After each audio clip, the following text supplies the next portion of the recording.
You found the skeleton. How would you tell people that? You personally, how would you decide? Well, interesting question. I don't know. I'd have to do some research on that.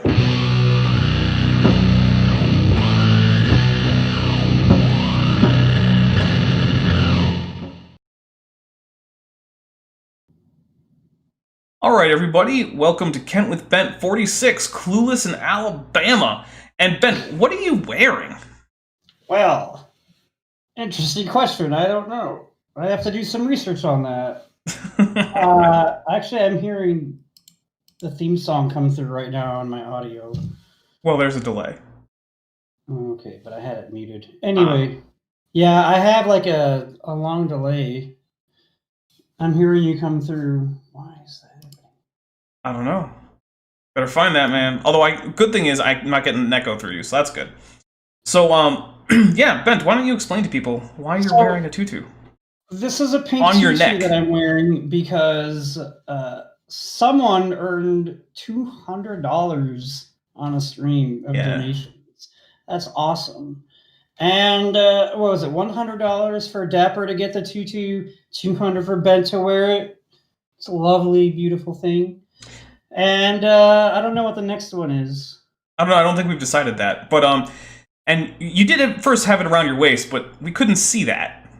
So, oh, and $1.99 from Opie. You look fabulous, Bent. Thank you, Opie. So, there you go. That's Bent in a tutu, everybody. Thank you to everyone who donated to help make that happen. So yeah. All right. Anyway, so in case anyone doesn't know, Kent with Bent is our show where we watch Kent Hovind say nonsense, and we laugh about it, and we drink, and we get frustrated. And, yeah, so we have some drinking triggers. This is a drinking game that we do not recommend that you play along with, because we do not take any responsibility for any injury that happens to you, or anything like that. Yeah, you don't have to play with us. But we have a few drinking triggers. One is, we drink whenever Kent gets something unironically right, that he didn't just quote from someone else, right? If he actually makes an accurate statement of fact, we take a drink. If he says something that's just unbelievably stupid, we take a drink. If he tells a joke that lands flat with us and his audience, take a drink. Yeah. We also have some special randomized triggers, like whenever Godzilla comes by. Which, there you go. So we'll take a drink for Godzilla. And Eric Mishima asks, sorry, is that a Klingon ship? Yes, that is the IKS Negvar. It is Gowron's flagship from Deep Space Nine, and I downloaded a model from, what is it? I don't think it was Turbo Squid. I think it was Sketchfab? I think it was Sketchfab. But yeah, and then I just animated it. So, there you go. We got a Klingon ship, and basically it helps me slightly with the YouTube copyright bots, who sometimes like to be like, oh hey, even though this is fair use, we're gonna demonetize your video for like a week, which, it's like, sure, they'll reverse that, but you know what happened to all the ad revenue I was gonna get for that week? Gone. Okay. Yeah, nope. Yeah. They don't give it back. So, anything I can do to help, you know, avoid the YouTube copyright robots, which, and I didn't make this up, I got this from, Mike Stoklasa, but I tend to think of them like the little octopus robots from, the Matrix, and they're running through the tubes of the sewers, trying to find you, and then they find your channel, and they sink their tentacle claws into your ship and pull apart your channel. Yeah, that's... Yeah, you gotta use the EMP. Yeah. Yeah, exactly. Well, this Klingon ship is the EMP, basically. Yup. So anyway, we've been going through, what is this? Creation Science Evangelism 101. We're on Class 3. And Kent Hovind just finished telling us that you can write a letter to the principal of your school and say, my child, these classes that you're teaching my child, and he called out evolution and sex ed, are contrary to my religious beliefs, and I want them to have some other thing. And apparently that's the legal requirement that they have to do that. I don't know if that's true. It doesn't strike me as immediately far-fetched. But I'm going to say this. Don't do that, because then your kid's going to turn out dumb and either pregnant or riddled with STDs or both. Don't, especially with the sex ed. Don't let your kids skip that. That's important stuff. Because I guarantee you, skipping it won't mean they won't start doing it. But anyway, let's just jump into it, right? Unless you have anything else you want to add beforehand. Oh, let's do it. All right, here we go. Remember when in Acts chapter 16, when Peter was beaten, they threw him in the jail, he got the Philippian jailer saved. At the end of the story, the leaders in the town said, okay, go tell those guys they can leave now. Paul said, that wasn't Peter, it was Paul. Paul said, forget it. They beat us openly, uncondemned, being Romans. You tell them to come down and apologize publicly. Right? We need some of the moxie that Paul had. Say, forget it. I'll tell you what, any creationists out there, anyone beats you and throws you into jail inappropriately, I'm on your side. Teaching your kids evolution and how to use a condom, not the same thing. I'm not going to roll over and let you beat me. I want a public apology. And I just hate this persecution complex where it's like being taught science is apparently the moral equivalency of being beaten and tossed in a Roman prison. No, it's not, Kent. Well, and I'm pretty sure that's how he views it too, like without exaggeration. No, yeah, that's definitely that's his thing. And to a lesser degree, obviously, than actually being beaten, but yeah, I do think he really sees it that way because I kind of grew up in that kind of environment, and to some degree, we seem to feel that way. And maybe that was just me interpreting that from the people around me, but I think you were picking up on something real because it's a real thing that occurs. We watched Kent Hovind, and it was like right up the wheelhouse of with the charismatic, non-denominational Christian church. Which reminds me, you're going to be coming on Saturday for a Leaving Young Earth. Yes. All right, so look forward to that. That's going to be 11 a.m. Pacific time and 2 p.m. Eastern if you're in the United States. If you're not, like I always say, I'm sorry, I can't keep track of all those time zones. Just look it up.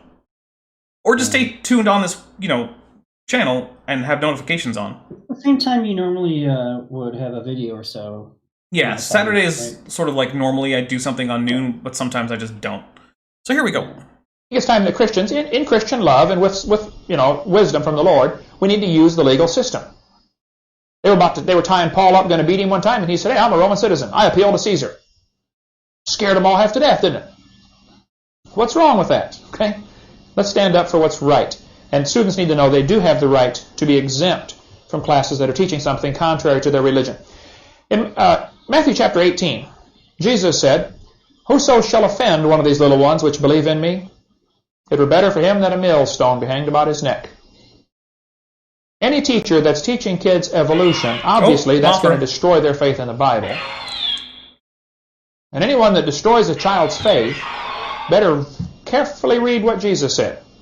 Okay, the thing is, Kent, the only reason it would destroy a child's faith to be taught evolution is if they think that evolution is incompatible with Christianity, which is something not many Christians think. So you could just avoid this whole faith-crushing exercise by not being an idiot.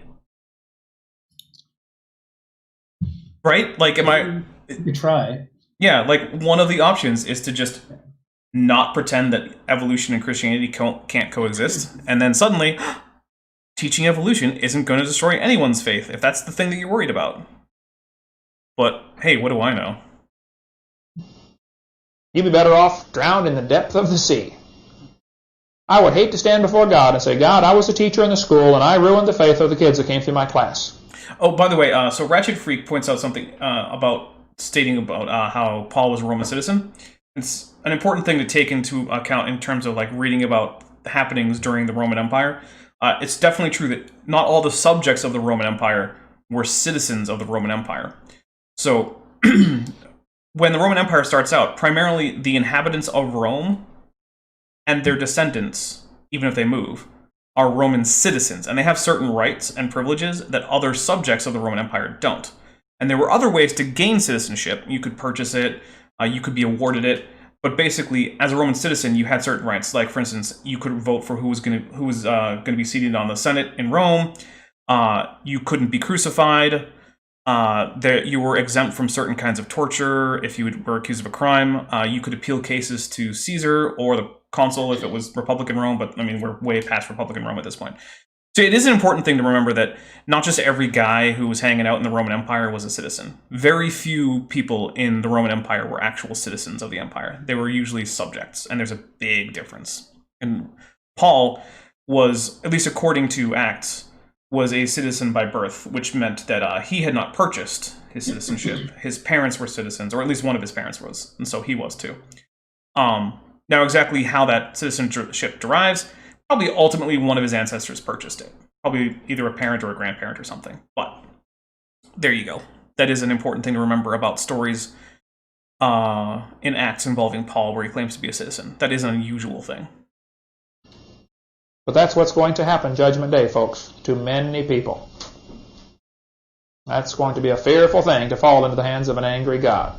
So wait, let's say Kent Hovind, let's just say that broadly speaking, Christianity is correct for the sake of argument. And Kent Hovind, I happen to know for a fact that he has ruined the faith of quite a few people who were Christians. Because then they found out that the things he was saying were nonsense. So is he going to be the one with the millstone if he's... No. Here's why. Okay. He's gonna just be in denial about it because he couldn't take that responsibility to have that millstone for ruining so many people's faith. So he's just going to be in denial and assume that he's right anyway and just push it no matter what. Okay. No matter what, right? No matter what the evidence says, no matter how many debates he loses, it doesn't matter. Well, he says he's never lost a debate. Well, it wouldn't matter if he did, though. Yeah. Because he's going to push through anyway, because he knows he's right. Okay. Despite all the And I think we need to warn the teachers that are teaching evolution that they're going to face God's judgment someday for this. They're not the enemy. The devil is the enemy. Shortly after this trial, the world's most famous court trial in Dayton, Tennessee, Scopes, okay. the atheists realized they didn't get any publicity like they wanted. So some different groups started... All right, I'm going to take a quick drink because... I'll tell you why in a second. Like I've said before, it wasn't atheists versus Christians. It was a bunch of people who were agnostics, atheists, I think there might have been a few deists in there, and Christians against a certain kind of Christian. And I really, really hate this sort of... this black versus white, atheists versus Christians thing. That's not how this works. Making movies or plays. They traveled around the country putting on a play called Inherit the Wind. Has anybody ever heard of that one? That'll be a quiz question. Write that one down, Heidi. Inherit the Wind was a play put on. Hey, he got that right. And there's several different versions of it. Take a drink. And there's a movie now that's been made called Inherit the Wind. Also true. Take another drink. The purpose of the movie is to make the Christians look stupid. I'm writing it down. And they don't... Okay, so I've been asked by Smitty, how good is Inherit the Wind? I actually think it's pretty good. It's got some good acting. If you don't like courtroom procedurals, you'll probably find it boring. Although, to be fair, there's some artistic license taken with the courtroom procedural stuff, like in most courtroom dramas, right? But as far as courtroom dramas go, it's pretty good. It's also interesting because ultimately the stakes are really low in terms of the actual legal outcome of the case, because the fine is like $100, and several people have already offered to pay the teacher in question, to pay for his legal fees if he needs it. So it's one of those things where it's like, well, what's the real stakes? But then the stakes become the two lawyers whose names they change. I don't remember what they change them to. Because it's all, they change the name of everyone involved so as not to be like sued about life rights or whatever. But yeah, it's pretty good. I would recommend it. I've seen it several times. I've seen it on my own. I've also seen it in classroom settings where it was being discussed in terms of like legal history and stuff like that. So yeah, give it a watch if you are a fan of older movies or courtroom dramas or just some really good acting. Cinematography is kind of it's fine. But the focus really is on the acting and the courtroom drama. So if that stuff is right up your alley, go for it. Use exactly the same names, but it's very obviously based on this trial, 1925. Yep, I'm going to agree with him on that too. Take a drink. There are lots of people who've written reviews of the play showing all the inconsistencies compared to the real trial. Also all true. You need to do is watch the movie, Inherit the Wind, and read the book, And you'll say, well, they changed hundreds of things in there just to make the Christians look stupid. No. It was to do several things. One of which was to avoid getting sued. Because I don't know if you know, if you write a book or make a movie about someone's life, and you don't have permission from them, they can sue you and take the money because it's their story, right? That's why life rights are a thing. So most of it was changed to avoid having to give life right, or to give either money to or be sued by all of the people who were actually at the trial. So yes, a lot of things have been changed. Do not take it as a historical document. When I say I watched it in a classroom setting, it was in talking about the history of film, not the history of education around, evolution. No. So yeah, do not take it as a historical documentary.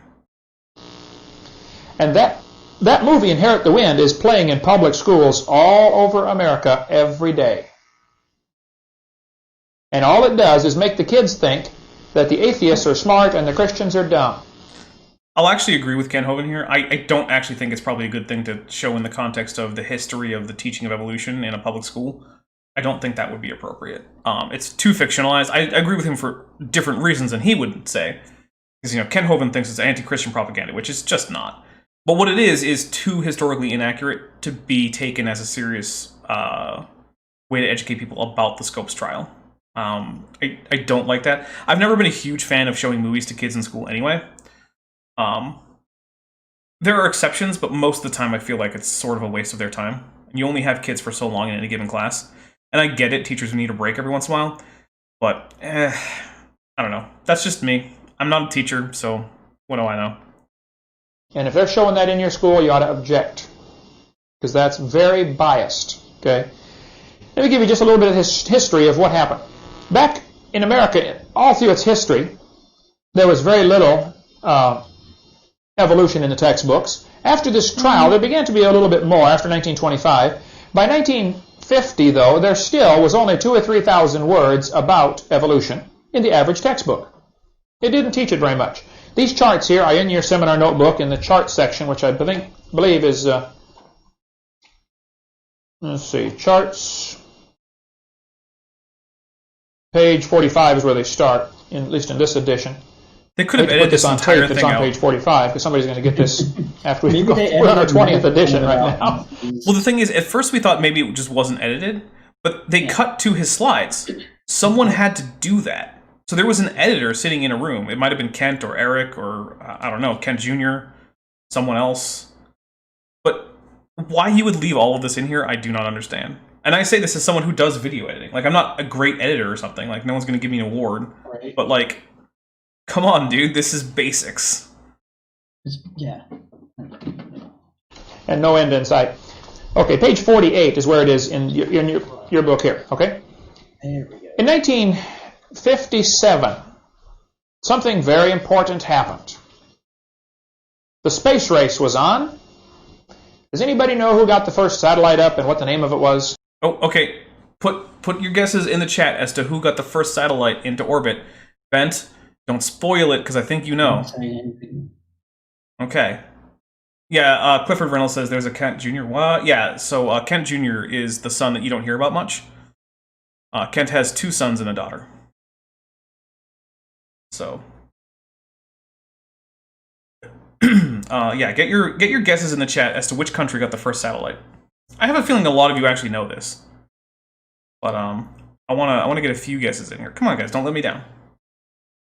Okay, so we got a couple Russias. We got some Sputniks, Russia and Soyuz. Well, it wasn't Soyuz. Soyuz was not for quite a while after.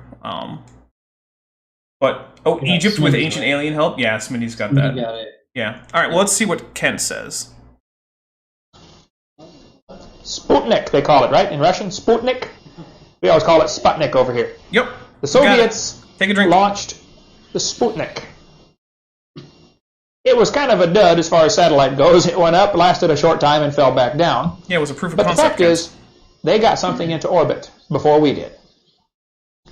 So the humanists and evolutionists and communists in America decided this would be great to use as propaganda to show that Americans are behind in science because we're not teaching evolution. What would the communists have to do with any of that?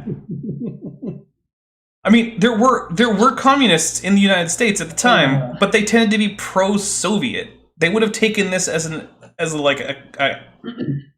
thing to celebrate. I do not get the communist conspiracy stuff.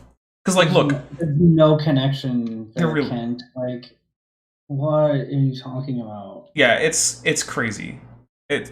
What does a 1957 space launch have to do with the theory of evolution? I don't know. Or the origin of the species that was written? Was it over 100? I forget the exact year, but about 100 years earlier.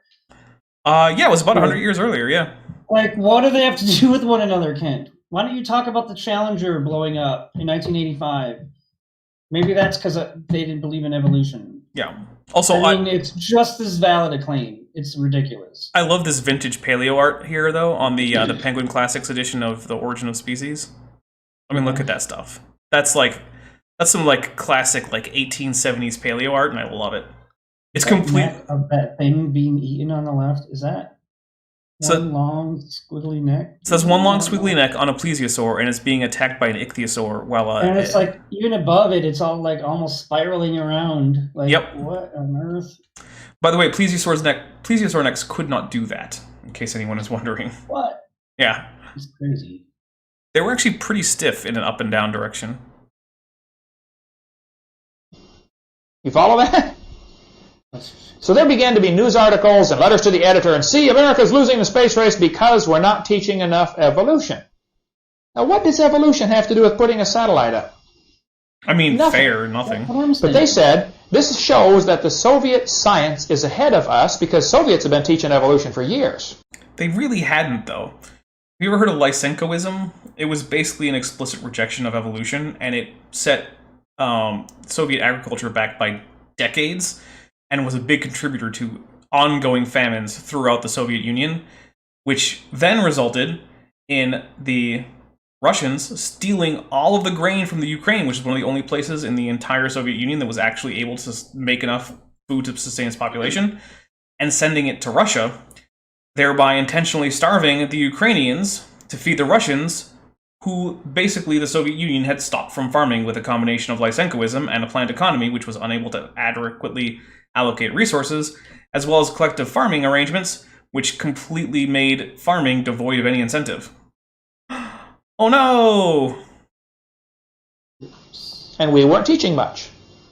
Then in 1959, another important event happened. So 1957, you need to know that for the quiz, Sputnik was launched, and people used that as an excuse to say American science was inferior.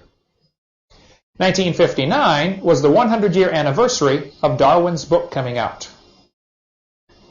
Darwin's book was published in 1859, and in a 100-year anniversary, a bunch of atheists and evolutionists got together. Oh, OP for 199 says, that paleo art is from Duria Antiquior? Beck? Or Betch? I think Beck. 1830. Wow, 1830. That's older than I thought. That's nice. There's a certain charm about that 1800s paleo art. I don't know what it is.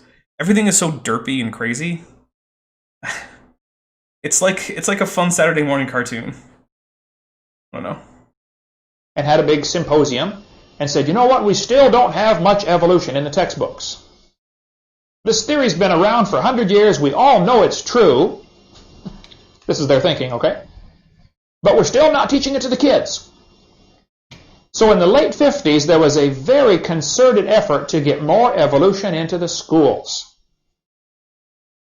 And in the late 50s, as far as I can figure out, the first time in the history of America, a government grant was issued to produce textbooks. Up until that time, if you wanted to write a biology textbook, have at it. You can write any book you want, and then you try to get somebody to buy it. It was the free market system. I could write a book, somebody else could write a book, we could both send it to the school, please buy our book, and the school would decide. Or the teacher would decide, or the school board decide, or somebody would decide which book to buy. But now the government produced textbooks, or at least with government funding.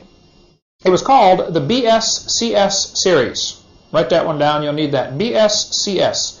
I'll show you some of the books here throughout the course. Okay, Kent, but school boards still vote on which of several competing textbooks to buy from various textbook companies. Basically, you're saying the government subsidized some textbook companies. You need to get to a point here. Yeah. Because this is like, why are you telling me this? The BSCS series was the first book that as far as I can figure out in my study of this, that really pushed evolution to the hilt. I'm taking a drink because that had no connection to the government grant that he made. He just said two things. Kent, you got to connect the dots for people. If you did it push it because it got the grant, you have to say that, and then you have to document it. In 1963, there were 33,000 words about evolution in the average textbook. Okay. Just from the late 50s to the early 60s, evolution took over everything. Words about evolution. I think if there's a chapter on evolution is in a sentence, they take the whole sentence and count every word in that sentence, or what? Probably. And if there's a chapter about evolution, they count every word in that chapter, probably. Okay. I mean, it's probably at least a little bit subjective, but my guess is that if I came up with a criteria that I thought were reasonable, I would probably come up with similar numbers to what Kent was getting. Yeah, if they're using the same measurement for both sets, and you see that big a difference, I guess. But they might just call it something else before they start using the word evolution in all their textbooks. Like, I could explain all of that. So, I don't know how that information is gathered. It's a weird sort of, if you think... Is there a source on it? I mean, I know Kent doesn't usually use sources. I assume there isn't, but did he put one on it? I honestly think it's just his own, staff counting, because he says he has a collection of backdated textbooks.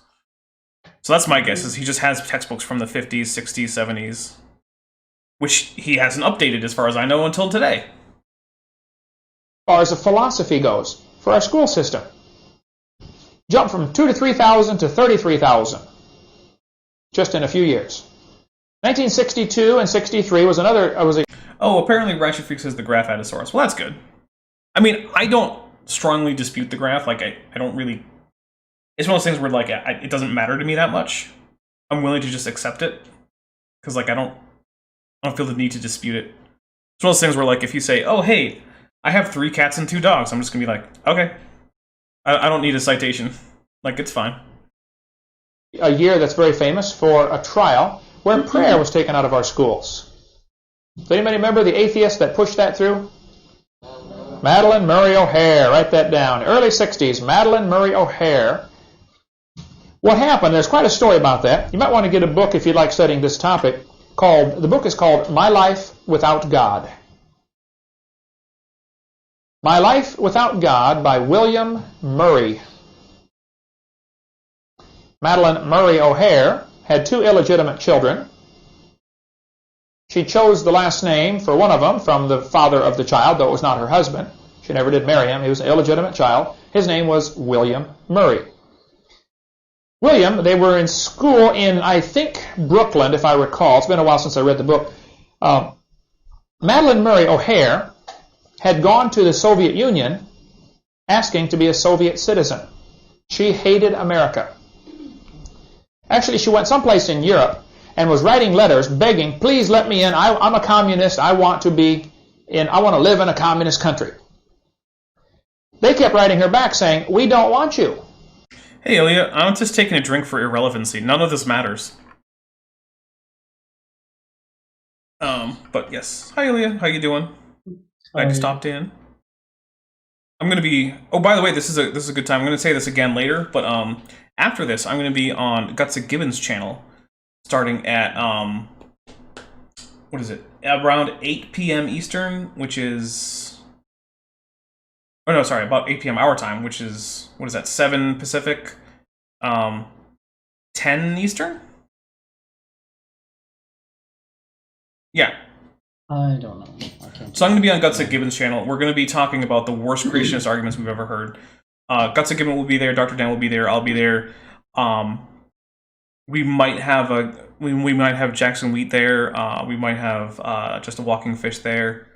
RJ Downer. I'll be there in the chat. Yeah, there you go. So yeah, you can get a whole lot of Dapper Dino and Probably a couple of hours or so of Guts of Gibbon tonight, if you want. Mm-hmm. Oh, yeah. Because your work record shows you never keep a job more than 6 months. You get mad at the boss for something and quit.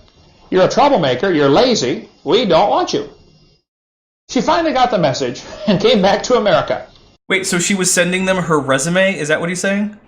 Was she sending the Soviet Union, like, here's my work reference numbers that you can call?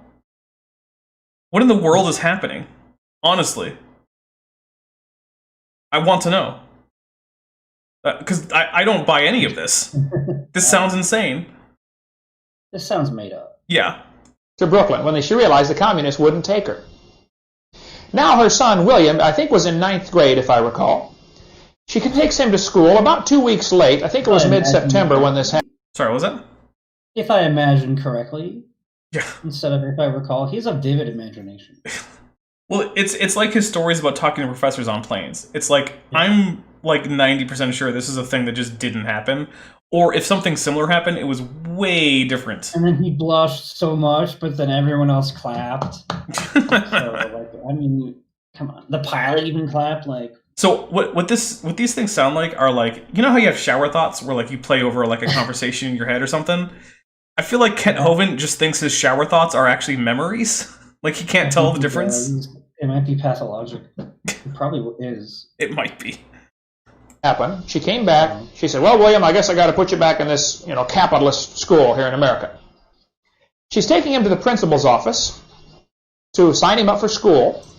And a few minutes late, school had just started, and over the PA system comes the principal. Let's all stand and pray.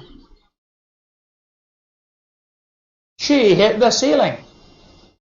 All 600 pounds of her. Oh, man, what's going on here? Oh, and she was She said, do they make you pray every day here? He said, oh, yes, ma'am, we pray every day. Now, William's a 9th grader, not saved, lost as a goose, and he sees this as an excuse to cause a little trouble. And so his mom... Geese can't get saved. Geese can't get saved. Yeah, that's probably true. Can't get saved, so yeah. So when he says lost as a goose, that's what that means. Oh, is that what that means? I'm assuming. I don't know what else it would mean. Because geese are pretty good navigators. Geese can get saved. I don't know if geese believe in Jesus. How do I know? We should ask Kent. We'll call him sometime. That's the goose. That's a good point. I don't know. I don't like geese. Yeah, they're kind of mean. Yeah. Said, I'm going to sue the school for teaching, for making my kid pray. She went in, banged on the desk, and said, I don't want my kid to pray. The principal said, ma'am, if you'd like your son to stand in the hall, that's perfectly fine, but we pray at our school. So sure enough, she filed a lawsuit. The lower court threw it out. Said, this is stupid. They can pray if they want. She appealed it. Went to the appellate court. They threw it out. She appealed it again and lost. I believe it was on the 4th try. It went to the Supreme Court, and she won. One atheist was determined to get prayer out of schools. No, she was determined to get mandatory official prayer out of school. You're still allowed to pray, so I'm going to take a drink, because that was stupid. I already took my drink because, yeah. Yeah. Same thing. And in 1962 or 3, the court ruled we cannot have mandatory prayer in schools. They never said anything about teaching creation. They never said anything about reading the Bible. They just said we cannot have mandatory prayer in schools. So prayer was taken out of our schools. By this time, evolution is being sucked into the vacuum. Taking a drink again for that one. And kids are being taught a humanist philosophy. On these next few pages in the notebook, and here on the screen, I'll show you some of the charts of what has happened to our culture since the early 60s. This chart from the Center for Disease Control shows sexually transmitted diseases. STDs. There are now, I think, about 100 of them available. This is for kids 10 to 14 years old. Up 385%. Really phrasing this poorly. Yeah. Yeah. But hey, you know what, though? He's trying to sell STDs to little kids. That's what he's phrasing it like. I know he doesn't mean it that way, but he's kind of saying it like that. Yeah. Well, and the thing I love about this is like, oh, mother. So one of the things I love about this is it's like, okay, so you want people to not teach sex ed. You don't want kids to know how to avoid getting these STDs. You think just telling them, don't have sex, and that'll work. Because I guarantee you, they're not going to listen to you. Yeah, they won't. Yeah. I mean, a few might, but like, no. Yeah, if you've ever been in a church, even one of the fundamentalist churches like Kent likes to go to, the teenagers there are having sex. Not all of them, but plenty of them are.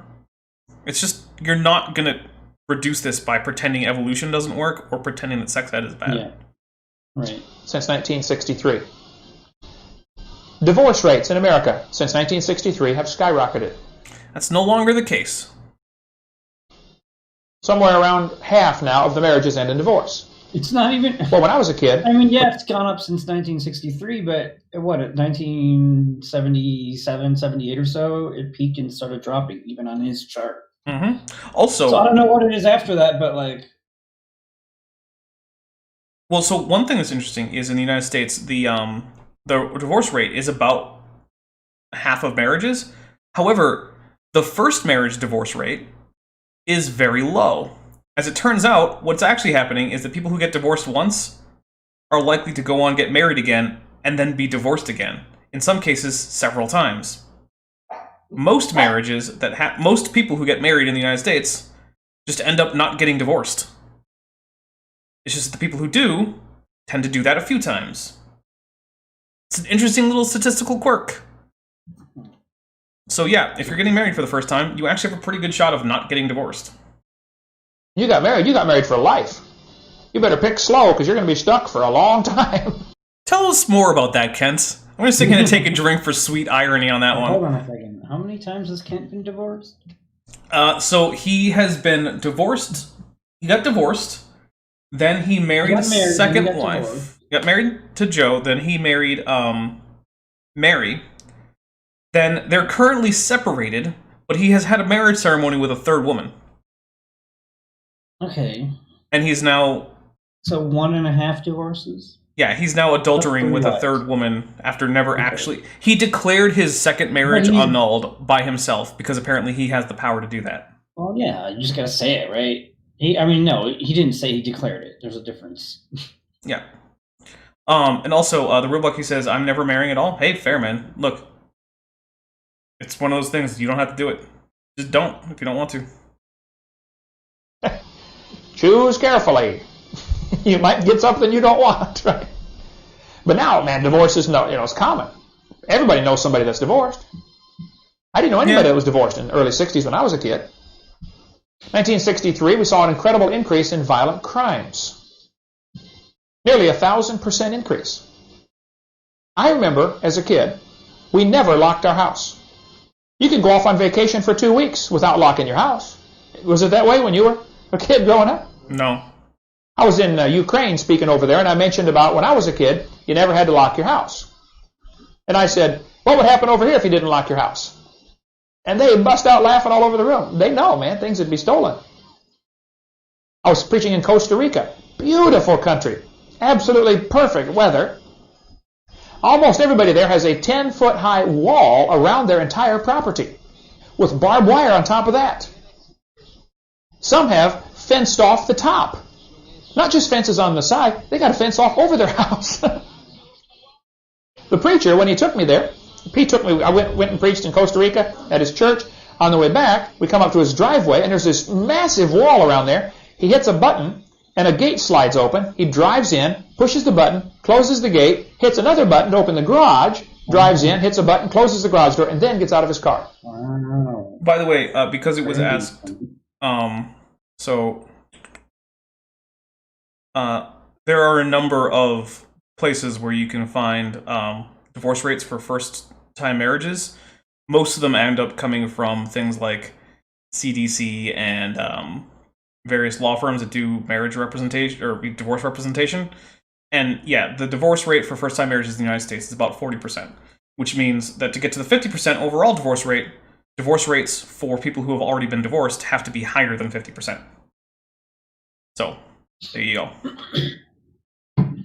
Yeah, it's a thing. The CDC tends to agree.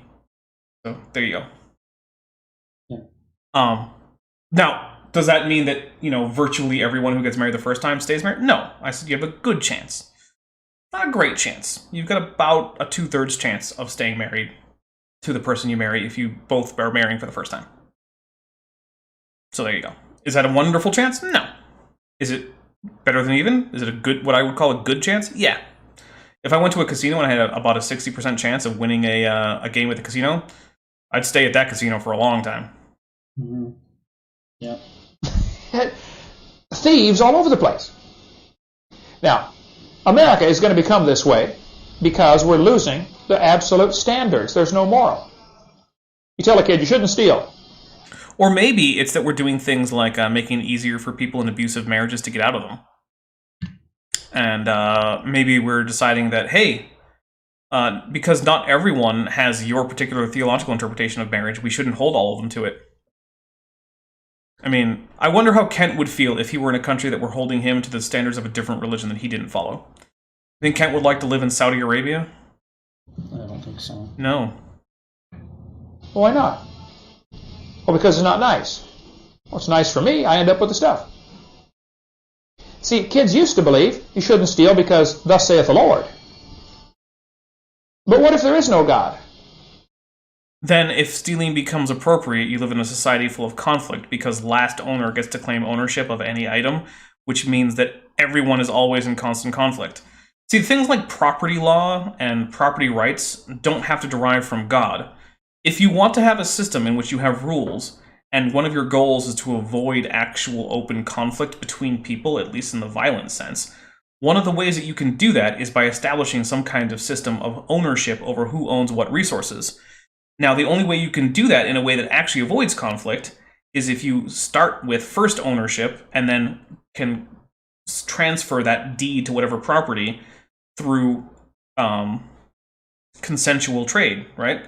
So if I own, say, this glass that I'm drinking out of, and Bent here wants to own it, because I bought it from someone who bought it from someone who made it, I have a valid deed to this glass. If Bent wants it, and he wants to have it in a way that's recognized by society in general, I need to agree to give it to him. Now, I could charge him money, I could give it as a gift, whatever. I could give it to him as payment for sweeping my floor, I don't know. As long as we both agree to the terms, you can do that. You don't need God to do any of this. All you have to decide is, I would rather live in a society where people aren't constantly attacking each other in order to gain access to whatever resources they want or need at the time. And suddenly, property rights pop out of that by a matter of necessity. It's really not that complicated. Right. How do you determine right from wrong if there's no God? Okay, first I'm going to take a drink, because that's a stupid question. Okay, so, in order to determine right from wrong, with a God, you run into the Youth of Roe dilemma. Does God command you to do things because they're right? In which case, why do you need God? You could, if things are right with or without God, then all you need to know is what's right, and then you'll already be doing what God commands you to. And if things are right only because God says so, then what is right and wrong is arbitrary, and it's not clear why you should care. So, either way, it doesn't really matter that much if what God is commanding. What actually matters is what's right, or there isn't a right and wrong. Now, since most people reject that there is no right and wrong, all you really need to get an objective, but not absolute morality, objective, is a goal. So some people choose human flourishing. I think it's a bit vague and wishy-washy and doesn't have a good definition. So I tend to base my ideas on right and wrong versus on a couple of things. One is in terms of what people should be punished for. I do it in a rules sort of consequentialism based on avoiding conflict that escalates to violence. And in terms of what is virtuous, the kinds of things you ought to do to be a good person, I sort of use a virtue ethics system, where I think about the kind of person you would like to be, and the kind of person you think you would like to see in the world, and then be that kind of person. And if an act takes you farther away from that, don't do it. If an act would take you closer to that, then probably you should do it. And so you combine those two things, and you get a situation in where, you know, you treat people well with respect. You don't steal, you don't murder, you don't rape. Oh, now I just got demonetized. Yeah, things like that. You don't do these things because they violate one or both of those ideas. It's not that hard. And other people have come up with other systems to determine what's right and wrong. And the great thing is, they agree on most things.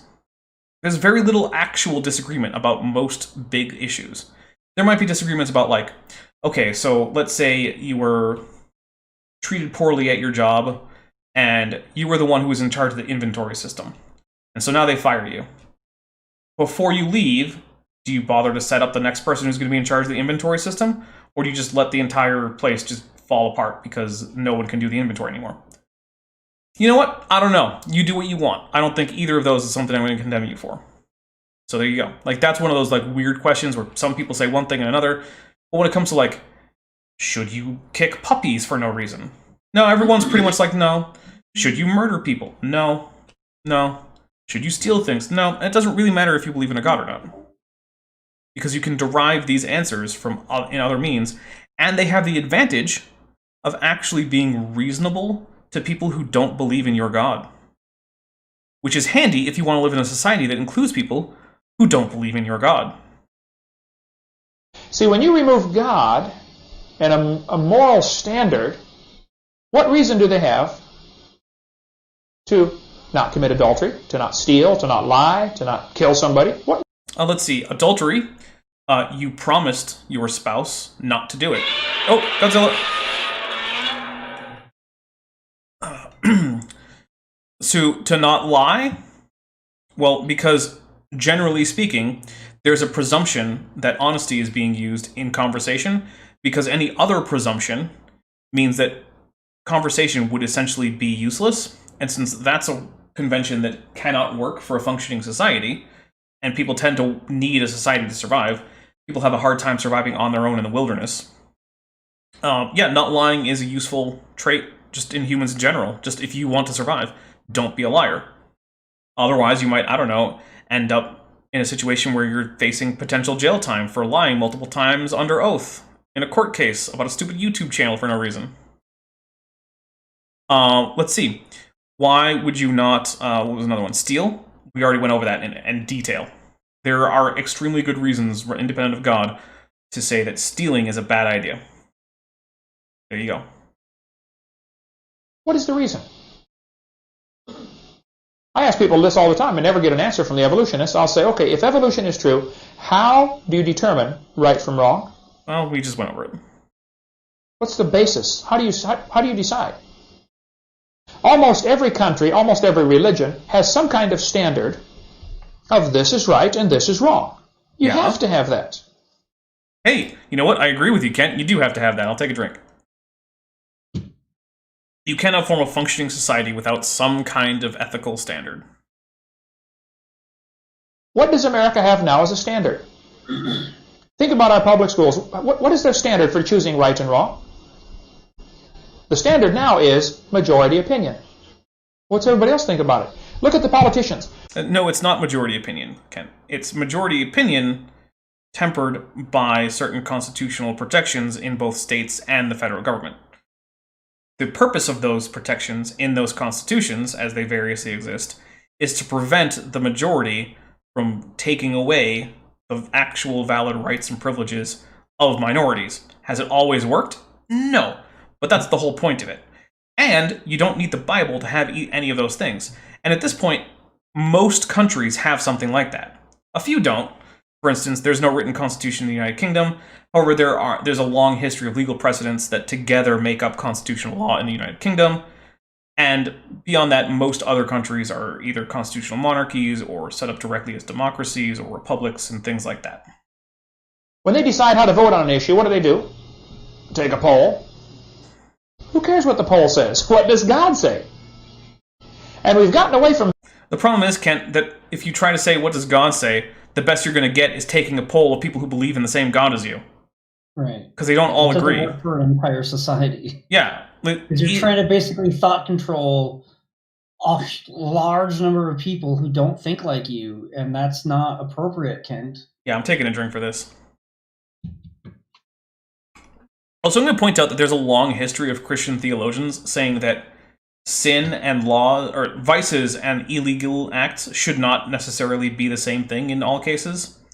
For instance, if you want to hear a Christian author who's pretty skeptical of basically all things sex, read Augustine of Hippo. However, if you want to see a Christian author who is strongly against making sex work illegal, read Augustine of Hippo. Like, That's the same person. it is the same person. Yeah. What? Yeah. Oh, Godzilla. So, yeah. Thus saith the Lord, and we've gone to what saith the majority. We got leaders running around. Let's see, which way's the wind blowing? Okay, you lead, or you follow, I'll lead. This is horrible, folks. We have to get back to a standard. When we lost our standard of thus saith the Lord, this is what happened to America. This is birth rates for unwed girls, ages 10 to 14. Now the birth rate... Again, so let's stop teaching sex ed so that way they don't know how to avoid pregnancy. Good idea. Rates are up 100% since 1963. The pregnancies are up 553%. That means the rest of them are being aborted, murdered. I mean, it could also be things like an increase in miscarriages, but it's probably mostly an increase in abortions. There's only two options. Look, Two options. it probably is mostly down to increases in abortion, but like you can't just rule out the role of things like miscarriages or other things like that. Like, I guess those are really the only two options for ending a pregnancy outside of carrying the baby to term. But Well, what about the 14-year-old who gets pregnant and then turns 15 and then has the baby? Like, how does she fall under that? I think she would fall into the pregnancy category and outside of the birth category. Yeah. Because there's probably more of those than there are 9-year-olds getting pregnant and getting birth when they're 10. Yeah. Which I don't like talking about that, but I mean, obviously, that's probably more likely. I mean, so I don't know if that's factored into those numbers or not. But right. I doubt it. My guess is that if you say get pregnant and you're 14, or yeah, you said 14, but then 4 months later you turn 15, my guess is you would get counted in the pregnancy statistics, but not the birth statistics for that age category.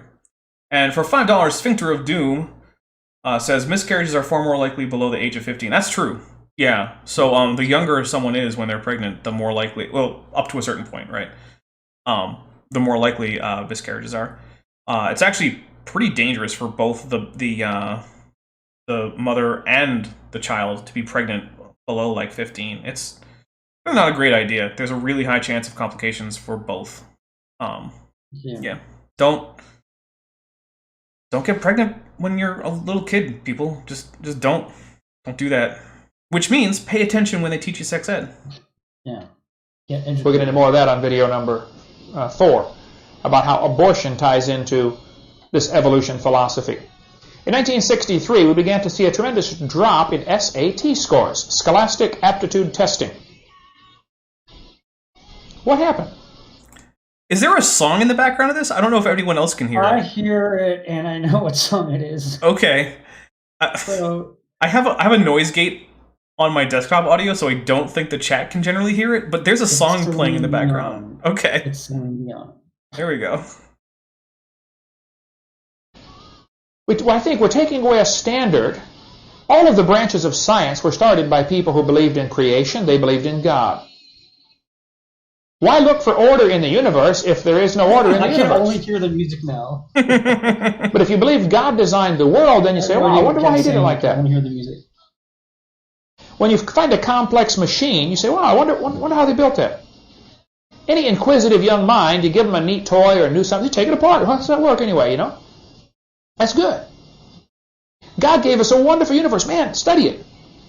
But suppose there's no God. Well, then there's no reason to look for order. So the branches of science were started by people who believed in creation. Why would there be no 1963, SAT scores began to drop. Yeah, it's an odd philosophical thing. The thing is, the universe has to exist. It doesn't have to exist. The universe exists, right? And it first seems that way, so you may as well act like it does. Mothra again. So the universe exists, which means that something has to be true about it. And since things can't be true and untrue at the same time, then there's got to be at least some kind of orderliness to it. It's actually not all that clear that it's a logical possibility for the universe to exist, but also be completely disordered and random in terms of its physical laws and whatnot. Like that, it's not clear that that's a actual possibility from a logical standpoint. Such a universe might actually not be logically possible. And you can't just dismiss that option out of hand. So, I don't know.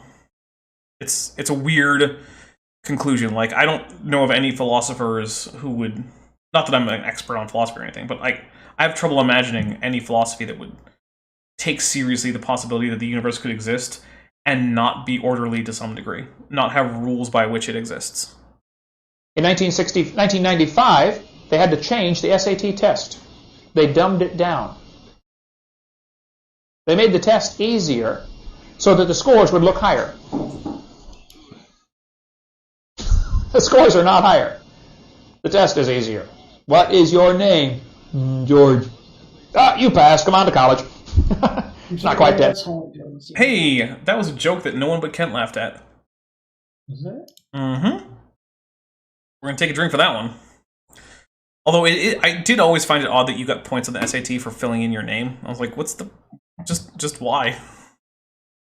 But whatever. It's not my test. I didn't make it up. Bad, but it's close. Can you throw this ball through that hoop? Oh, hey, you joint, come on to college. We need you on our team, right? Oh, that was another Unmarried joke that no one couples laughed living at. together in adultery was just about unheard of in the 60s. Unmarried couples can't live together in adultery. That's called fornication, Kent, and I'm taking another drink because you don't know the difference. Out of water. So here's the thing. Even in, like, Christian history, the distinction between fornication and adultery was important. Because while both were considered sinful, one was considered worse. Because, of course, Christianity says you're not supposed to have marriage or sex with anyone except for your spouse. But the thing is, in adultery, not only are you having sex outside of a marriage, but you're also reneging on the marriage promises that were made when you actually got married. Like, you're betraying someone in addition. It's an extra sin that you get to pile on top of there. So the fact that Kent apparently doesn't know the difference it's very annoying to me as someone who, knows a thing or two about Christian history and the history of Christian thought. I don't remember hearing of anybody that lived together without getting married. The census didn't even keep track of it. It was such a small number. Before 1977, it was not even kept track of. But there's been a 725% increase since 1963 in unmarried couples living together in adultery. Yeah, Kent, you don't get to control the lives of people who don't believe like you do. It's almost like societies change over time. Yeah. And living arrangements can change over time. And, what about when everyone lived all in one big, area, like before they had buildings invented and They were living in caves? doing what they can, right? So, like, things change. So basically, this seems to all come down to, I want to be able to control people who don't think like me, and you don't get to do that. Look, if you want to convince people to act like you, stopping them from believing in evolution isn't going to help. You're going to have to convince them. And this marriage, unmarried couples living together, what does that have to do with evolution? That is not at all related to evolution in textbooks whatsoever. Well, he's trying to say that Other than maybe the changes happened at a similar time. Well, you notice he's always picking 1963 as his start year for these graphs and never showing anything before. So, for instance, if you notice, 1963, he actually starts at 1960. You can just see it there to the left, and there's already an upward slope. It's sort of like he's basically just cherry picking parts of the graph that makes it seem like things have gotten worse according to his standard since 1963. But that's not actually the case. Like, if you look at, say, like violent crime rates in the United States, he likes to start the charts around 1963, but it was even lower before. For instance, the period of the Wild Wild West was actually a lull in violent crime in the United States. Turns out the Wild Wild West was actually one of the safest times in terms of violent crime to be in the United States. Now, does that mean it was safe? No. And violent crime rates, like victimization, was heavily skewed based on demographics, right? So, for instance, if you were a Chinese immigrant, you were much more likely to be attacked in huge swaths of the United States. If you were black, you were much more likely to be attacked in huge swaths of the United States. If you were especially a Hispanic woman, you were much more likely to be attacked. But overall, the violent crime rate was much lower. Does he put that part in the chart in? No, because it doesn't fit his narrative. Right. Now, God's word has not changed. Whoremongers and adulterers, God will judge. Hebrews Yeah, God, not you, Kent. chapter 13. Exodus 20, God said, thou shalt not commit What did adultery. God say? Okay, but what did God say to you, Kent? I mean, yeah, he said don't commit adultery, which you're doing now, but he said, look. Are we going to drink for Kent living in adultery right now? I'm just going to say what Christianity says. Basically, you have to love God and love your neighbor. What does that have to do with hating people who teach evolution? Like, how is that love in any way? It doesn't make sense to me. I think Kent's just too full of hate. Smitty says, wow, a lot of SJW groupthink. Dapper Dino, you need to watch more Candace Owens. Okay, so here's my thoughts on Candace Owens. One, I disagree with a lot of what Candace Owens says. I guess I don't know everything she says, so I can't say I disagree with all of it. But it's very rare that I've heard anything from Candace Owens and been like, oh yeah, no, I'm with her on that.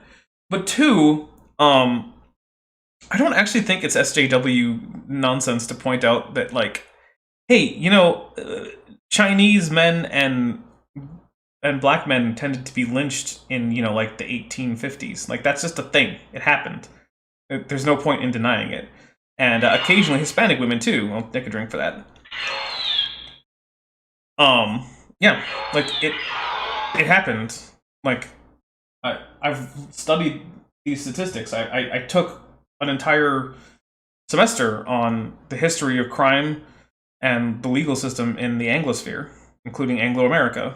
Like, it's just a thing.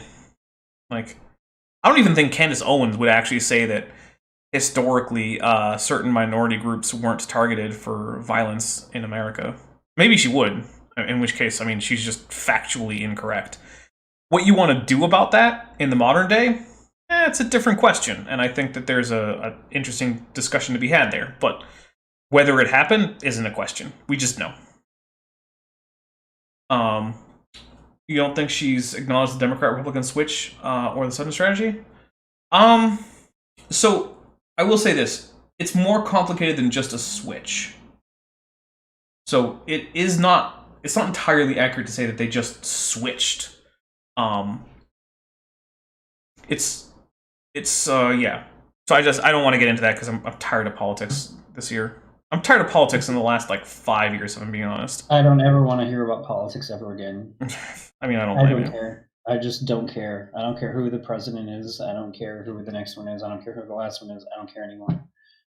I hate all of them. That's just me, though. Let's just vote a chimpanzee into office. I said we should vote in, I think, what did I say, Jeff Goldblum? I'd vote for Jeff Goldblum. Yeah, I'd vote for. I'm just going to start voting for Jeff Goldblum. Yeah, and also, guys, hit the like button, because what am I seeing? What am I looking at here? I'm seeing 42. Yeah, 42 people watching, only 20 likes. Come on, guys. These are not the 10 suggestions. These are the 10 commandments. Okay. This is what God said. And God gave the commandments for our good. The Bible says in Proverbs, the adulterous man will hunt for the precious life. So, again, this really bugs me. Because the thing is, look, it's great that God commanded you to do that. But if you want other people to do those things, you have to do one of two things. Either convince them that your God is real and the God they should be following, or convince them that these are good things to do otherwise. And you're not doing either of those things. These movie stars glorify all this adultery and, having affairs and all this stuff. It just absolutely ruins everything good they've ever had. Got some close friends in adulterous relationships, just absolutely miserable. They hunt for the precious life. Boy, they really do. Teen suicide rate has gone crazy. Sorry, Pichu says that they wrote Dapper Dino on their ballot. Guess it wasn't enough. Sorry, guys, I didn't get elected. Man, someday I might tell you guys my political platform if I were to get elected president. You probably have to super chat for it, though. You have to be elected president first? No. If they super chat, I'll give them my presidential platform if I'm ever. The person that I voted for in this last election finished in a distant third. Well, there you go. Now we all know who you voted for. So I'm pretty sure it was a third, because I think I know who it was. yeah, it was that libertarian woman, but Jill Stein. What's her name? no. That was her. That was George the. Jorgensen. Oh, George. Yeah, Jill that's. Stein was Green Party. Yeah, that's right. And if you guys vote, I don't care who you guys vote for, as long as you have your reasons. I'm not going to judge people on that kind of thing. There's too much hate and judgment. Vote and I'm not. Vote Vermin Supreme part of that, 2024. Yeah. Vermin Supreme, just do it. He's going to give you a free pony. A free pony and Mandatory toothbrushing. Don't brush their teeth enough. Yeah. You'll have to now. Yeah. But I'll check.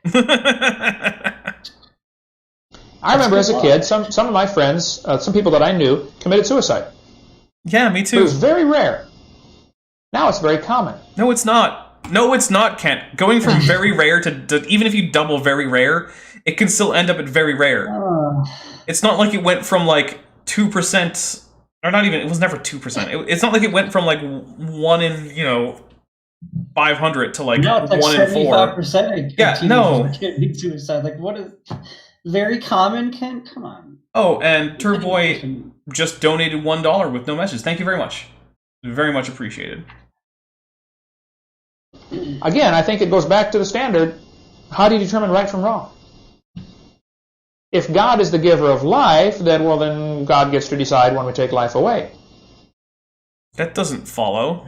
No, it doesn't follow, and it also doesn't have anything to do with determining right and wrong. It has to do with determining who gave life.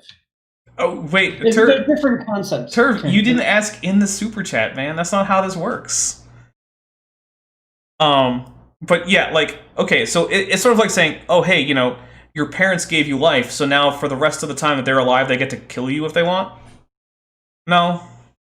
That's what my mom always said. I brought you into this world and I could take you out of it. But that's not actually true. Like, she would be on the hook for murder. It was a goofy joke, probably a quote from some movie she saw. Turv voice says, I meant to ask, but you didn't. Come on, guys. What was he trying to ask? Apparently what my political platform was going to be. Oh. Yeah. You gotta actually ask, man. I do appreciate the $1, though. Maybe someone else will ask. Yeah. In a super chat. You never know. But what if there is no God? Well, then we decide, don't we? If you kiss a frog... No, even if there is a God, you still decide. Because you still have to, as a group of humans, decide to enforce what you see as God's law. Like, the reason that Saudi Arabia has its legal system based on Sharia law isn't because God told them to. It's because a bunch of people who thought that that's what God told them to got together and decided to do it. Like, no matter what, it still comes down to people deciding what to do. If everyone in Saudi Arabia changed their mind, that wouldn't change whether or not God had told them these laws. But it would change what the laws were, Kent. There is no option in which God gets to decide independent of humans opting in.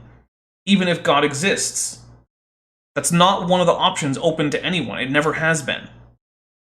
And even in the Bible it says that. Even the Bible, if we take everything at face value, it says that the people, the Hebrews or the Jews, depending on what time period we're looking at, opted to wander away from these laws. Why? Because they only ever followed them because they thought it was a good idea. It turns to a prince. How many of you believe that? No? There's a formula we... Okay. For $2, Sphincter of Doom says, what be your presidential platform? So here's what I'm going to do. I'm going to go on intermission, and when I come back, I will give you a rough outline of my presidential candidacy platform for 2024 when I decide to run for some reason. And by run, I mean just write my name in. So There you go. All right, so let's go to the intermission, and we will be back shortly.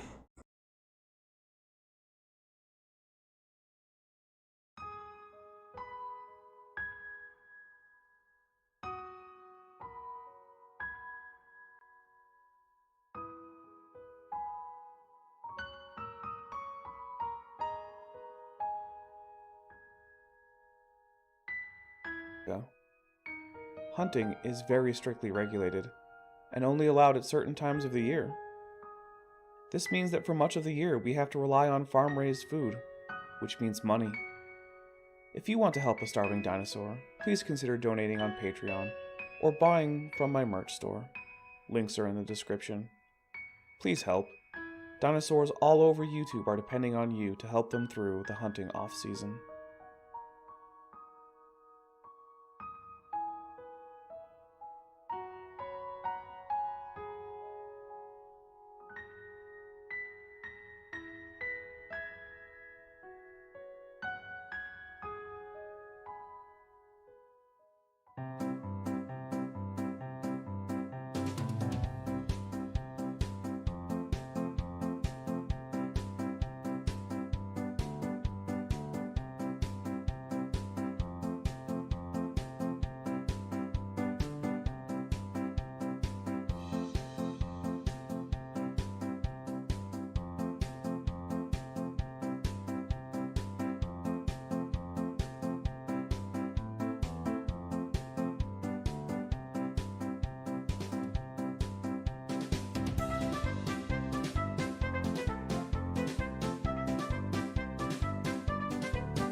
Oh, Nani?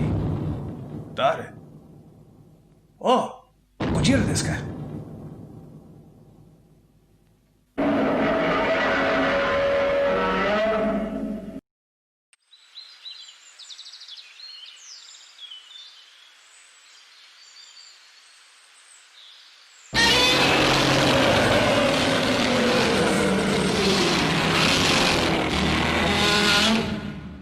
Hai, Gojira-san.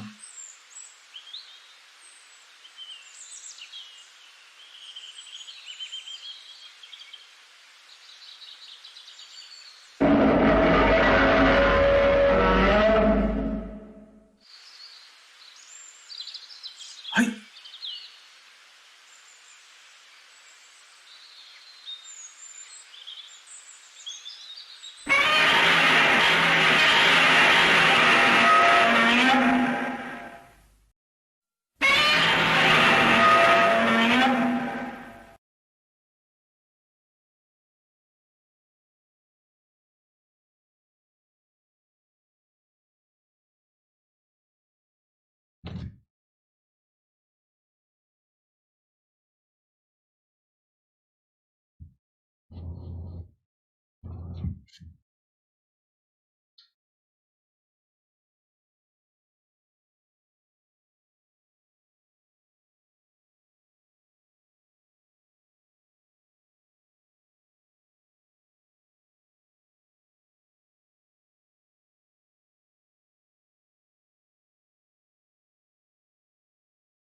Whoa. Oh no.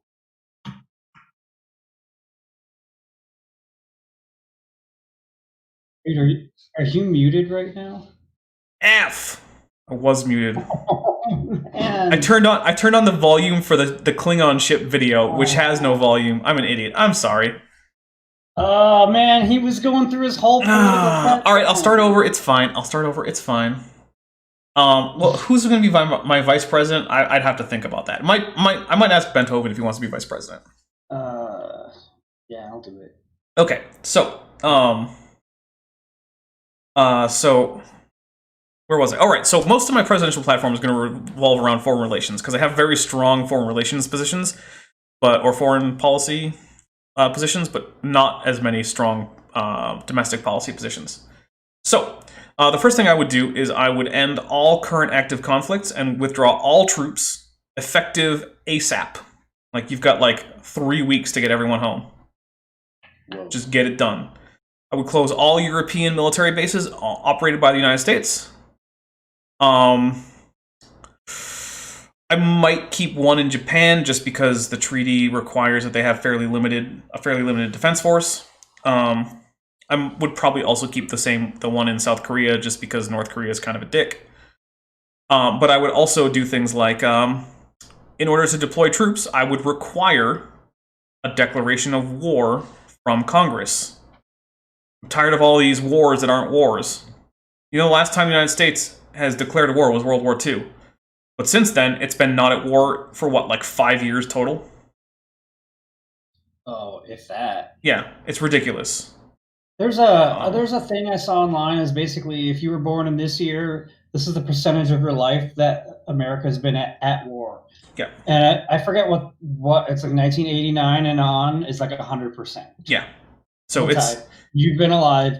This country, the country I live in, the United States, has been actively either bombing a country or some kind of warlike activity, whether war is declared or not. I'm also going to stop selling weapons.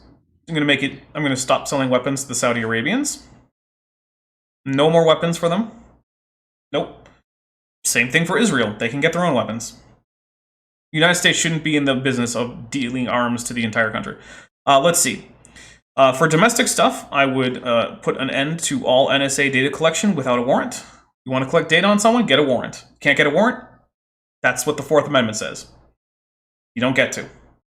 Seems like you're doing a lot of constitutional stuff that's getting ignored right now. Yeah. Let's see. What are some other things? Oh, I would veto any bill that comes before me with earmarked spending for purposes that are not to do with the actual purpose of the bill.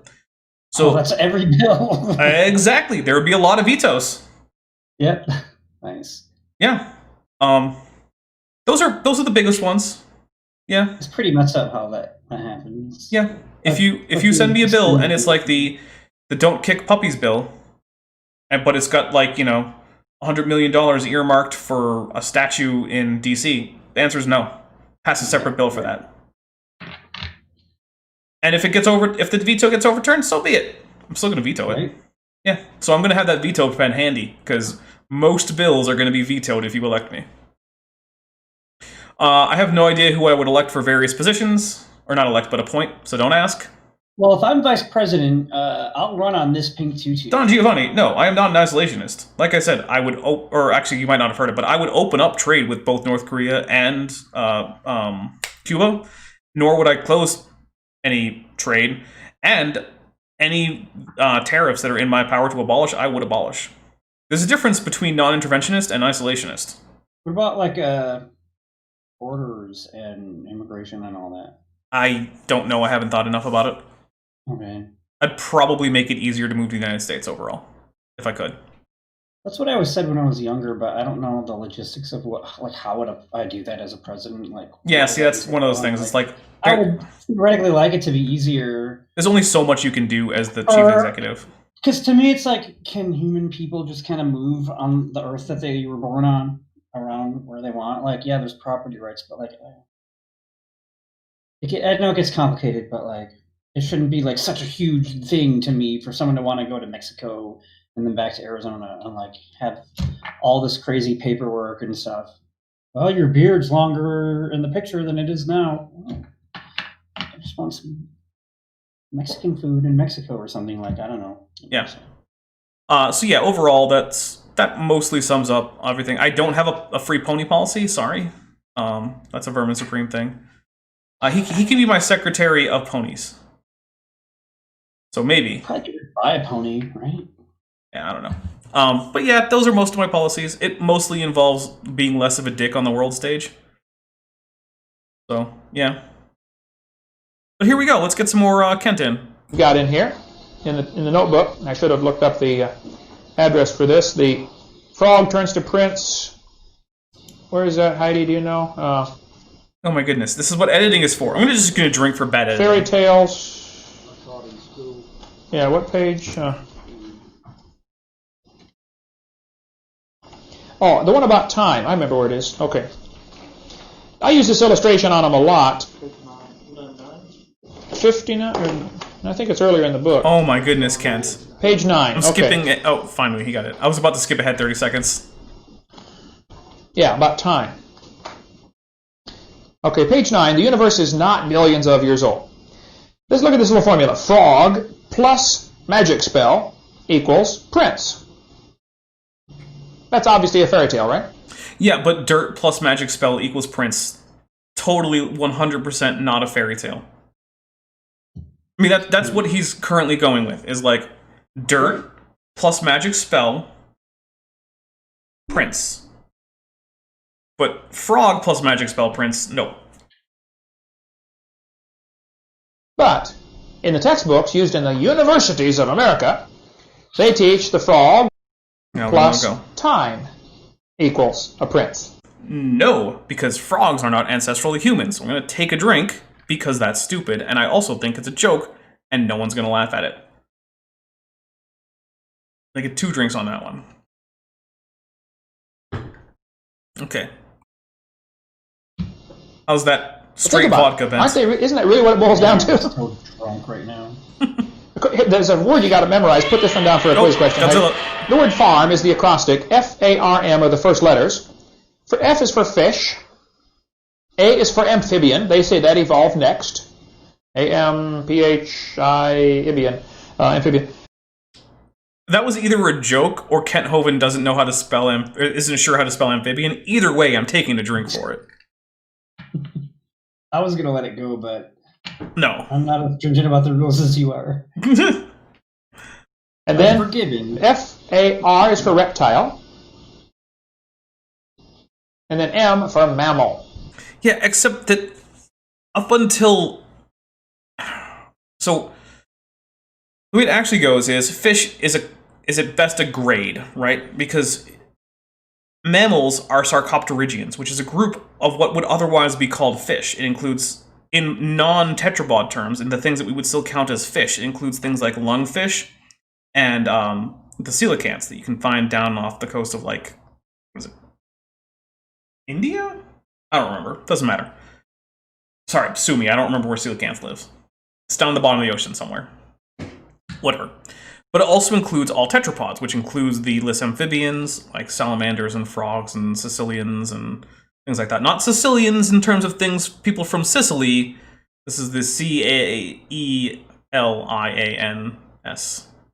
Sicilians. They're a bunch of amphibians that kind of look like penises, and they live underground.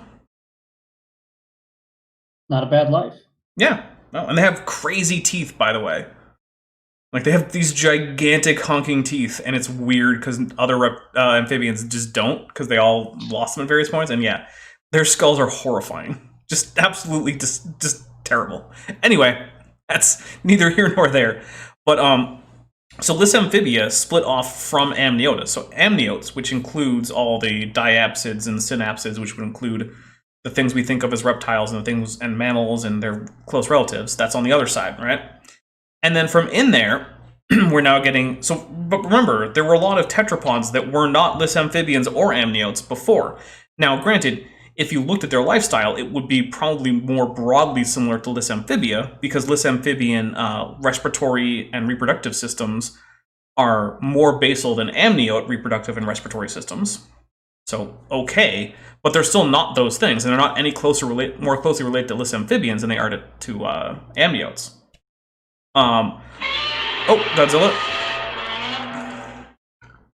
And then Smitty asks, are anapsids still a thing? And the answer is not really. It looks like what was called anapsida is basically just a collection of stem amniotes, diapsids, and maybe things that are like stem mammals on the synapsid side that just secondarily lost the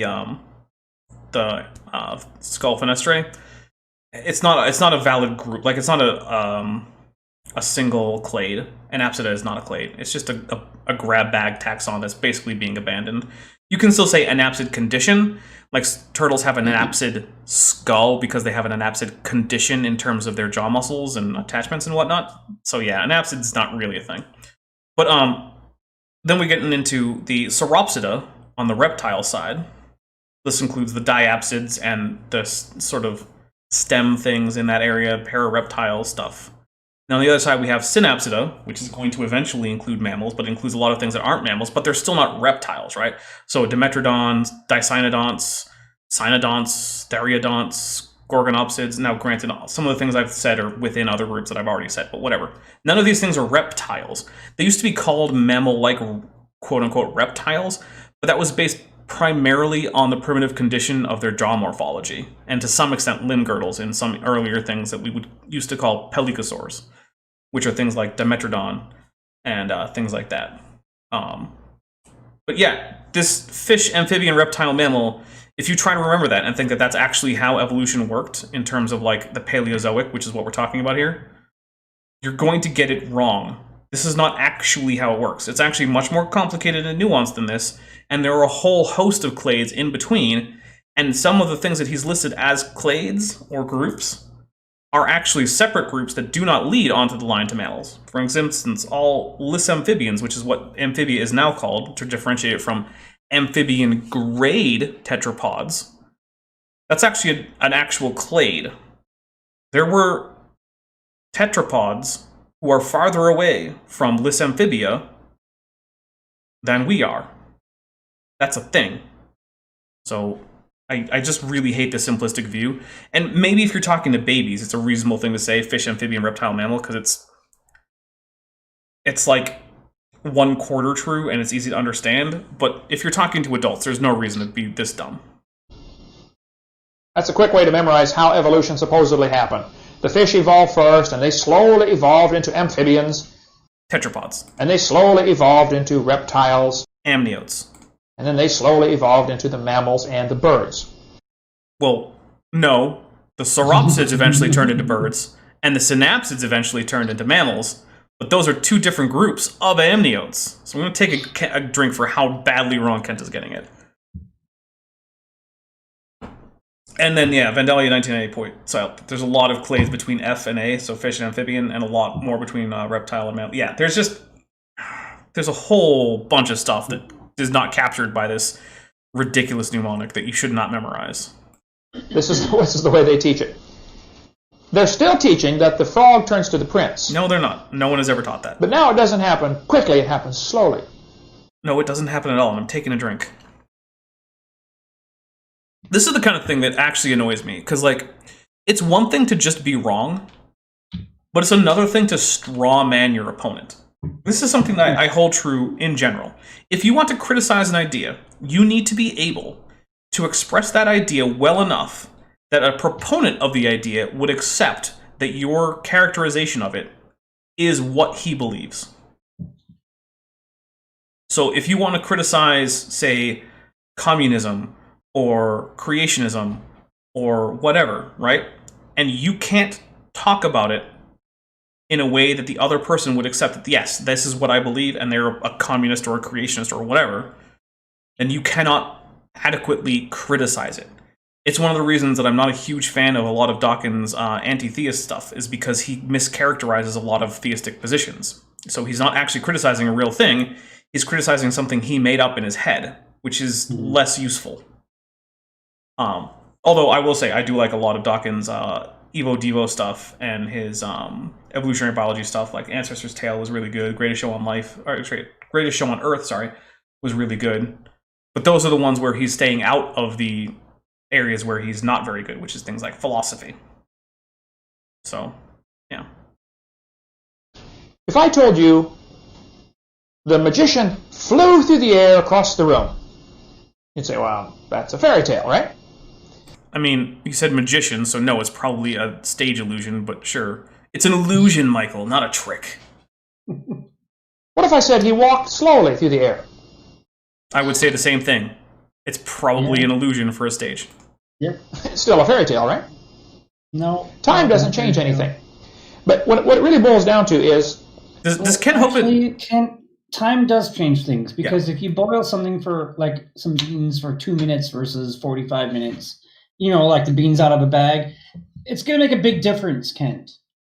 Yeah. Things matter. Like time matters. It takes time for things to happen, especially evolution. It takes a long time. You have to have mutations and then entire generations. So organisms can take a long time to have a new generation, or whatever. Like it takes a while. So yeah, it can take billions of years.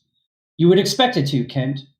Yep. And fortunately, we have billions of years available. Time is the hero for evolution. It's a weird way to put it, but You know, back in 1770, they were teaching the Earth is 70,000 years old. I don't believe you, because by 1870, we had a lot of information about geology, and it was known that the Earth was probably very old. Very few people put a number on it. I may have misheard, but I thought he said the year 1770. Oh, 1770? Okay, maybe I may have misheard though. But you know what? I'll just say, you know what? I'll just let it go. Maybe he said something other than what he thought he said. Sure. Maybe the chat remembers the year. I thought it doesn't matter. Yeah. By 1905, they were teaching it's 2 billion years old. 1969, when they landed on the moon, they said the Earth is 3.5 billion years old. Now they're saying it's 4.6 billion years old. It's funny how, since he made this, which is probably in the early 2000s, and they had already been saying 4.5-ish billion years old for decades before, because I was going to school, and they're still saying that now, because I know Kent, and what he's about to do is saying, oh, hey, if you take this and average out, the Earth is getting however much older every year. Yeah. Except that's not the case for like the past 40 years, Kent. Numbers keep getting bigger.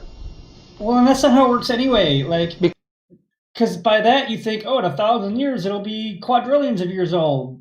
Oh, like no. Yeah, no. No. The number is becoming more accurate. It's becoming closer. Not so like every time the number changes, it should change by a tiny, tiny amount. Or at least a smaller amount than the previous estimate. Right. Unless there's some revolutionary breakthrough in science, which can happen, but that hasn't happened, Kent, so... Oh, hold on. Dessel Drace, Raw Matt has a recent piece on therapsids. Dude, okay, find me on Twitter or something, and send me at least the title and location of that, if not the link. I need to read that. And I will alert RJ that it exists, whether he's on the show or not. Because I'm in contact with RJ. I will absolutely let him know about that.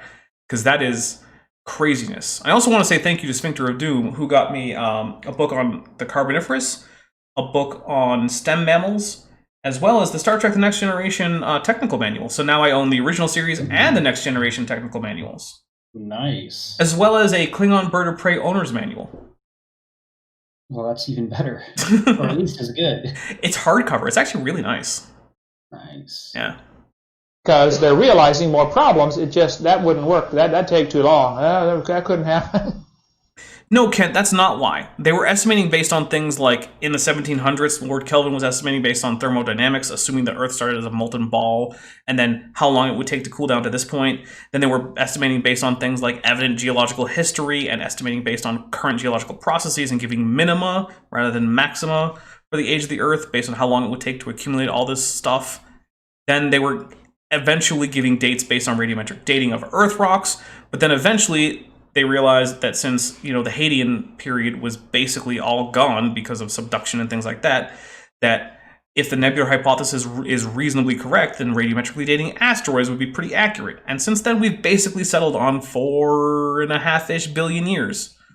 And I know it's like 4.64 or whatever. I'm just rounding to the nearest half billion. Like, give me a break. I'm not a geologist. I'm sure they're going to bump this number up. Someday they won't be saying 4.6. They'll be saying 4.7 or 5.0 or who knows? No, they won't, Kent. No, it's going to get more narrowed down. Yep. So I heard, I think 4.5, and then did I hear someone once say like 4.45 or something like that?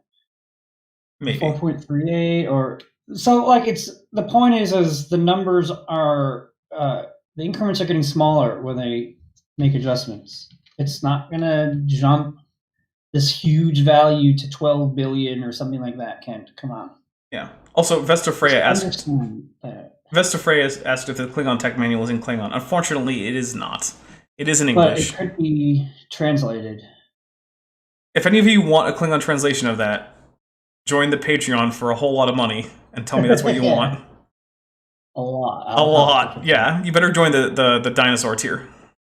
Which, spoiler alert, is the sort of no one's going to join tier because it's $100. Don't join the dinosaur tier. That's crazy. I mean, do if you want to, but that's crazy. Yeah, if you want to and can afford it, sure. Yeah, but But then also let me know, and then I'll start my own Patreon. So, They keep adding time because somehow it gets lost in the human brain. Well, wow, that could be true, you know?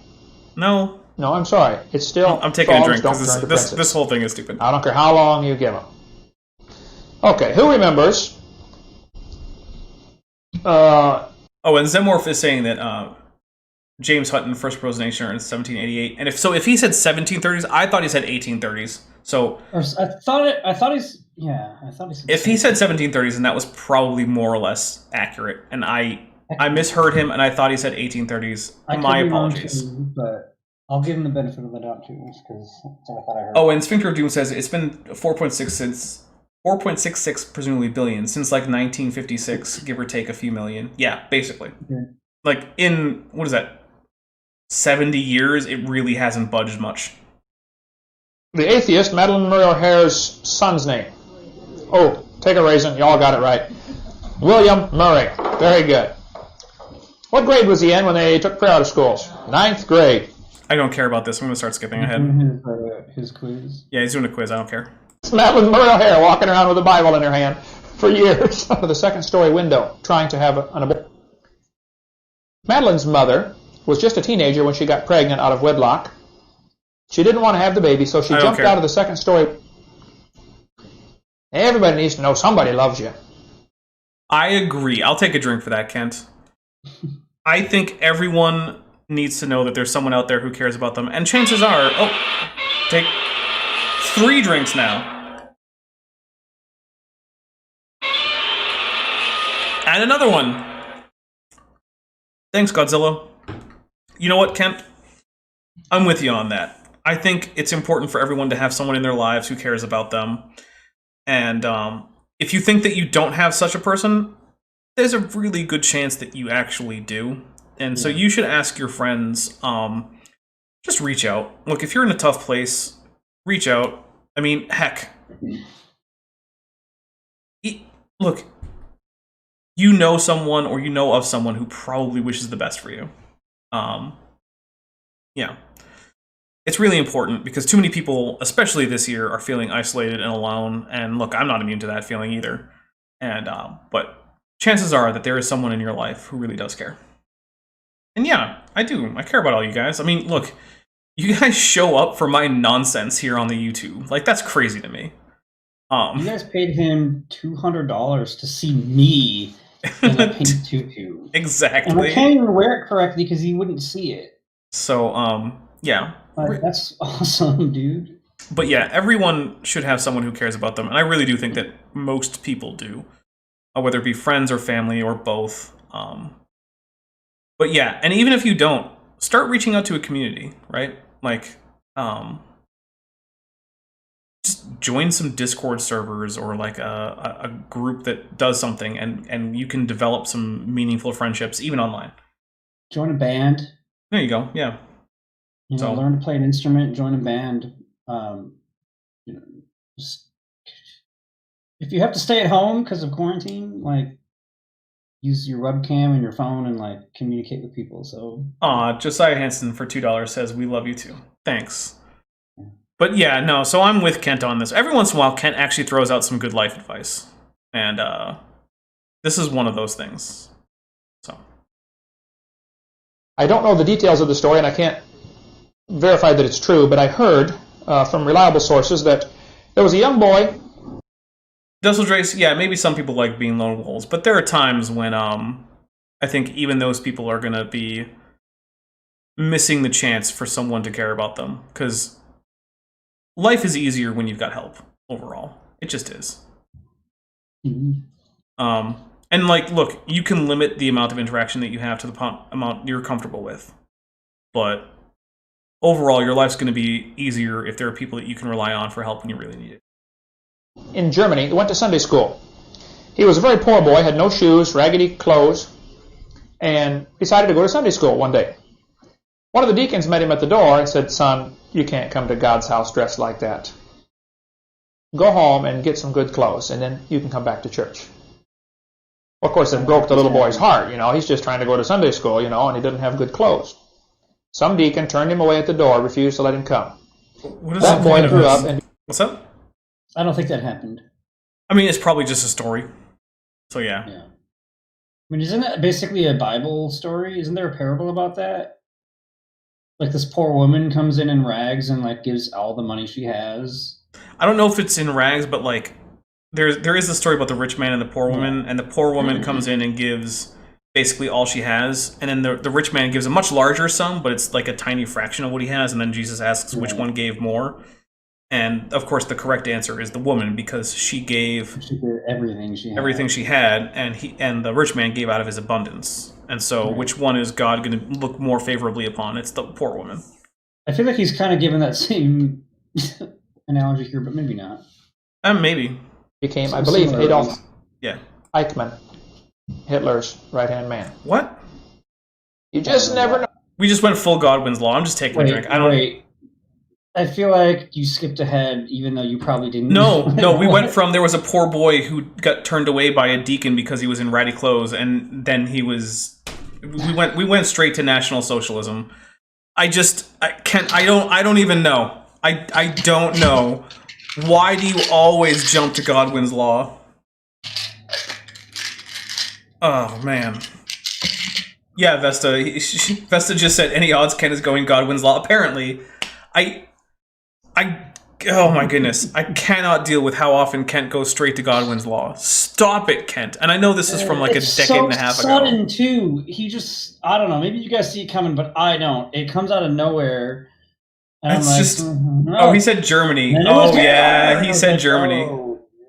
My goodness. Oh, that's so terrible. All right, actually, you know what? We're gonna wrap up here with Godwin's Law, because I have to make sure that I'm over at Erica's channel on time. So, let's see. Bent, do you have anything you want to plug real quick? Yeah, coppermagma.com. There you go. And aren't you also talking to some kind of like music promoter now? Possibly? Oh, yeah. That was like 45 minutes ago. Well, there's a potential that you might... 45 minutes before we went live, but yeah, potential there. I need to find out more information, really, but it's potential distribution, I think. Okay, well, there you go. Which would just... Hey, if we can get the music out for people to play for free, like, we're fine with that. That's what we want. We want to spread it out there, so it would be some other part of the country. I don't know exactly where, but a different state, so like, yeah, that'd be cool. Awesome. Well, so channel news real quick. Thursday, there's going to be another episode of the series about the Genesis Apologetics video about we can't explain the entire Mesozoic fossil-bearing strata in the terms of one asteroid, so therefore creationism, which of course is just a stupid straw man. So there's going to be a video about that out on Thursday. Saturday, Leaving Young Earth Creationism with Bent Hovind, no relation. So stay tuned for that. Me. Yep. Then there's going to be another Kent with Bent, presumably. I hope. I'm planning on it. I think I'm also starting right now to actually write stuff for the Thursday before Christmas. So what is that? Is that Christmas Eve? Yes. So I'm hoping to I'm actually hoping to have a video on Christmas Eve, and it's actually going to be about Christian history. That's the plan. If it doesn't happen, it'll be pushed to the next week, which will be during Christmas, because Christmas is going to continue through that week. So it'll either be on Christmas Eve or it'll be during Christmas. That there's going to be a video about Christian history. I'm going to go over some stuff like the solar Messiah idea, and basically just some of the weird things that people think are true about Christian history, but that aren't. I'm not going to be arguing for Christianity. I'm just going to be correcting some historical craziness that some people have gotten to their head somehow. Let's see. I am I have not super dove into the speculative evolution submissions, but that is happening.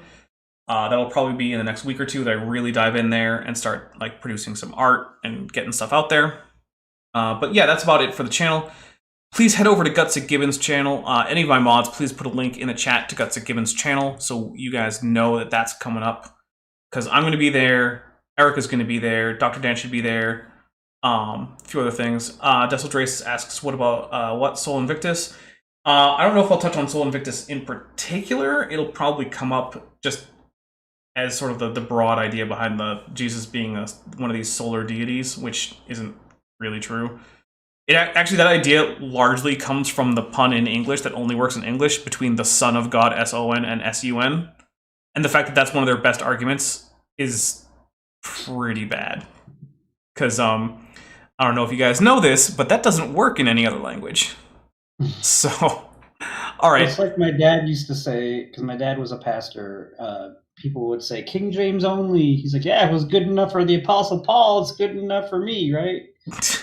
And they'd be like, yeah, forgetting that, you know, the Apostle Paul died, 1,500 years before it was written. Yeah, basically. So, yeah. Yeah.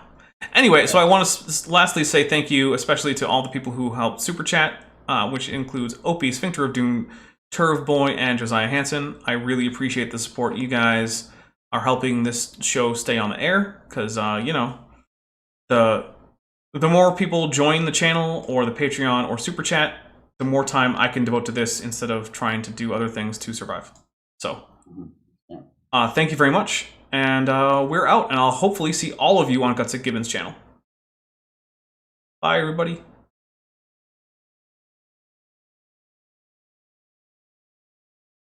All right, we are